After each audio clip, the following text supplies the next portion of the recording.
Hello everyone and welcome to a very nice game from a match that pretty much just started. It's the 2021 Challengers Chess Tour champion Praggnanandhaa versus the 2022 Challengers Chess Tour champion Pranav, and the two of them are gonna brawl it out for $10,000. The match will be played in Tel Aviv, and it's gonna be 4 series of mini matches, 2 series of rapid and 2 series of blitz, and this is the first decisive game that took place from the rapid section. So let's check it out. It's quite a nice one.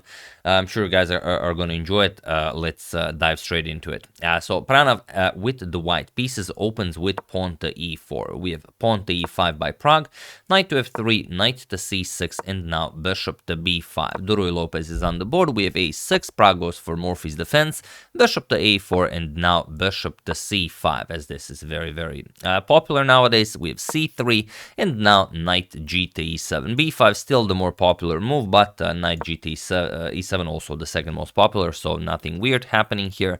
d4 striking in the center, e captures, c captures, and bishop to b4 with check, bishop to d2, and we have captures, knight b captures on d2, and pawn to d5 now all been played before, but the moves that are known here are pawn to e5, and there is only one game where h3 was played, but here we have castles by Pranav, and it is now as of move 10 that we have a completely new game.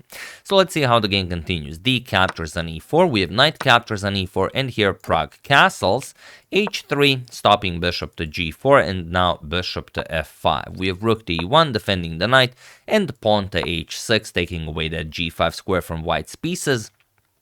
Rook to c1, and now bishop captures on e4.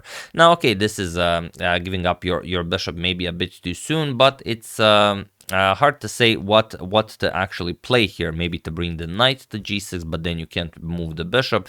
Maybe you're gonna go b5 first, but Pragg wants to play queen to d6, and for that he needs to eliminate this knight. So bishop captures on e4, rook captures, and queen to d6. Now Pragg develops the queen, connects the rooks, and also this is a rapid. So the players have 10 minutes for the entire game, plus there's a 5-second increment starting from move 1. We have a3, rook a to d8, and now queen to c2. So now, if anything moves out of that c file, you can always capture that pawn on c7. Queen to f6 now, and rook c to e1. Here Pranav doubles up on the e file, rook to d6 by Pragg, now getting ready to double up on the d file, and now knight to e5. And here already complications are starting to get a bit serious, because if you capture on d4 here, let's say knight captures on d4 and queen captures on c7, seems like, okay, it's perfectly fine for black, but black is dead lost here. Like, there's nothing you can play. You can try something like b5, you attack the bishop. This knight to g4 move is so deadly. You attack the queen, there's now a triple attack on the knight on e7, let's say queen g6, you're gonna capture on e7, and okay, black will win back the piece, but now knight e5.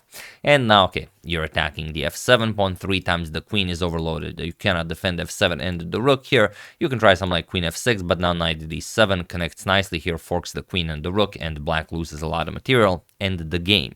So after knight to e5, we have b5 by Pragg, chasing away the bishop, bishop back to b3, and now rook captures on d4 by Pragg. And again, what do you play here? This is very complicated. If you go for knight captures on c6, then just rook captures on e4, and no problem there. Queen captures on e4, knight captures on c6, and everything is nicely defended. Pragg is even a pawn up. So what you have to play here, and what wasn't played in the game, is in fact knight captures on f7. Here, if Pranav found this, he would definitely have an advantage in the position.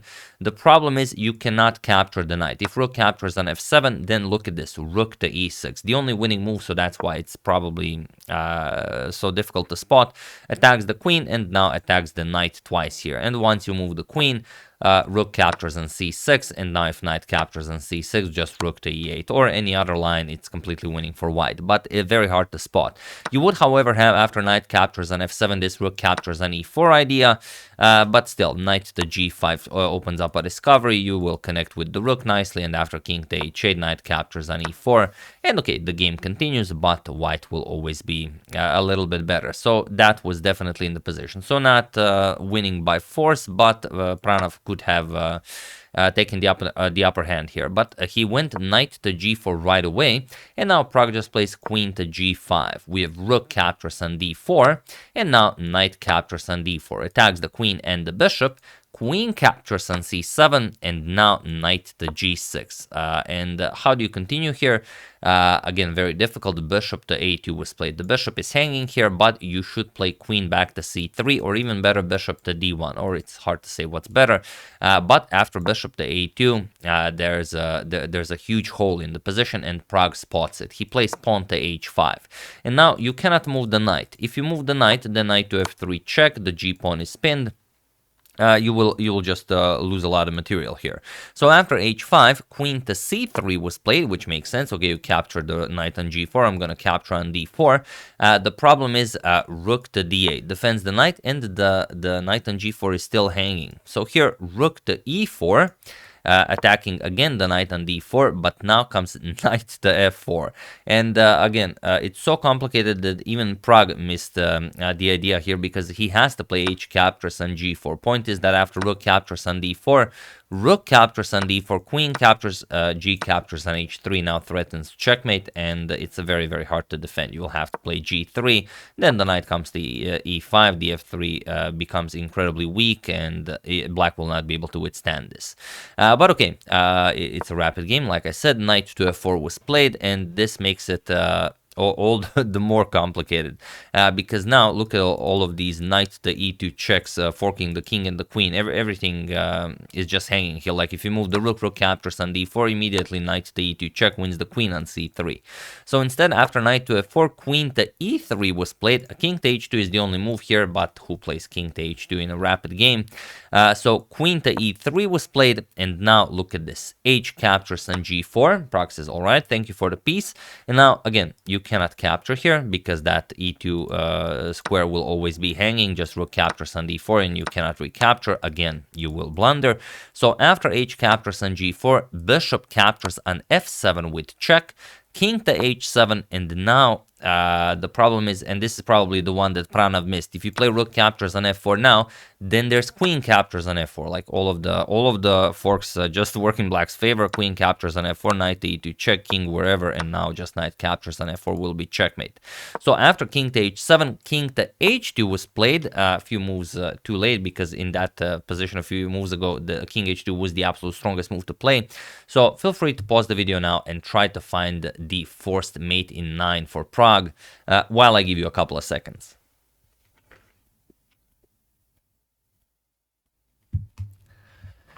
So for those of you who were able to do it, congratulations on spotting this brilliancy. And for those of you who just want to enjoy the show, it is knight to f3 with check.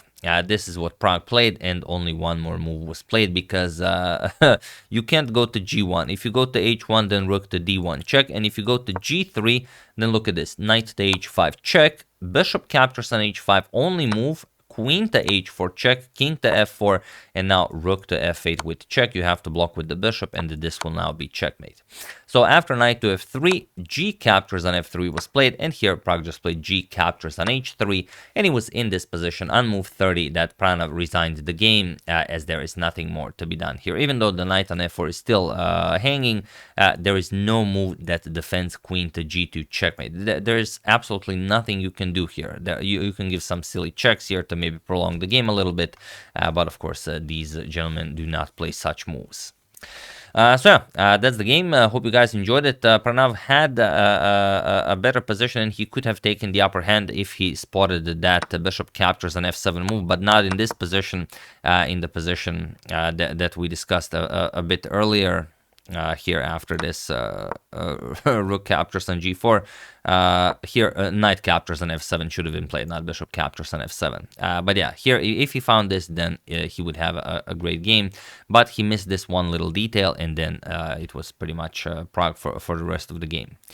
So yeah, once again, hope you guys enjoyed it. Really a wild one. If another interesting game arises from this competition, I will definitely cover it. And if you spot one, also do use hashtag suggestion. Always use hashtag suggestion, as that makes it a lot easier for me to spot incredible games for us to enjoy.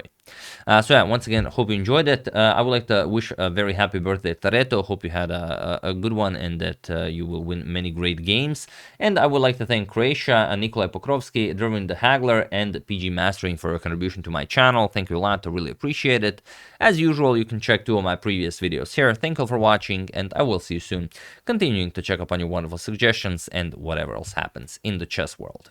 Thank you all. I will see you soon, and have an excellent rest of your day.